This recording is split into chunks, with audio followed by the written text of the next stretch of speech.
Boy, this is the first time in years. Doing this all from memory. This is hard to remember in old computer language.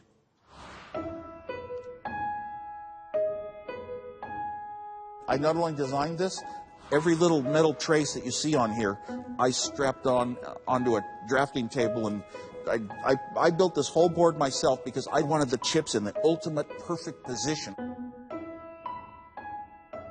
I worked for a couple of weeks every night till about 4 in the morning, laying out the little things on a big drafting table that would eventually become this board. And when I got done, I realized I had to drill 8 holes in the board. And I said, you know what? If I had only designed it a little bit differently, then I would have only had 5 holes.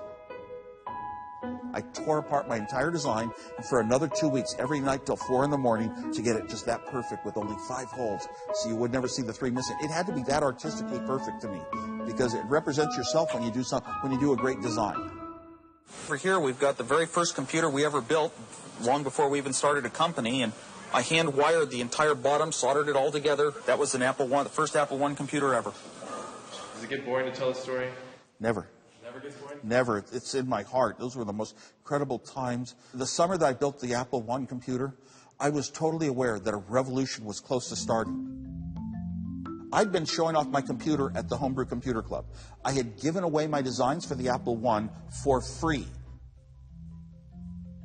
Steve Jobs came into town. He'd pop into town, see what I was up to, the latest thing I designed for fun, and then he'd somehow turn them into some money for both of us.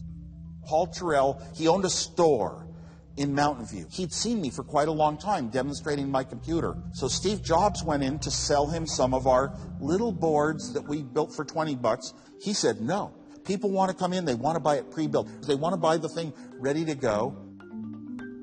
It cost us $250 to build, maybe. We'd sell it for $500. And then the retail price was $666.66 because I, as a mathematician, like repeating digits. And that was what it should be. The garage is a bit of a myth. It's overblown. The garage represents us better than anything else. But we did no designs there. We would drive the finished products to the garage, make them work, and then we'd drive them down to the store that paid us cash.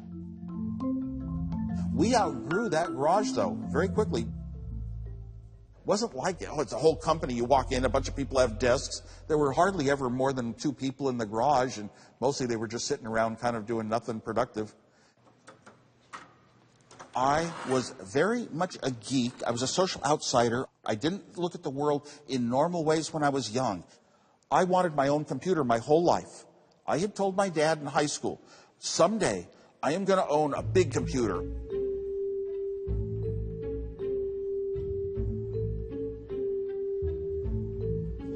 This board right here in 6 wires or not. So I was happy. Once I had that Apple I computer, I was happy for life. But the Apple II was the great machine that was going to really turn the world on end. Where's the case? The Apple II was, I did the best genius work of my life that I was well known for saving parts, for condensing things, for getting extra performance, for doing things people never imagined.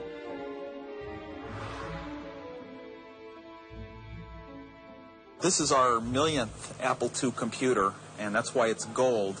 And a million sounds like a large number, but you remember number 1, you remember number 100. This is number 1,000,000 of the Apple IIs, and that'll probably seem small in a couple of years. See, we had 2 phases. This garage was a little partnership with a partnership agreement. It was small stuff. The Apple II was the big company. We got an investment. Once we had an investment, that's when Steve's personality changed. And he was going to be businessman. He wasn't going to be joking anymore. He was going to be dressed in a suit on the cover of the magazines. And that was his role in life. Steve just felt like computers somehow added up to companies that could make money. When we went public, a few of us became unbelievably wealthy. We were worth so many millions and hundreds of millions. I designed these machines because I wanted computers for myself, and I wanted to help, revolutions happen, and didn't really want that kind of wealth.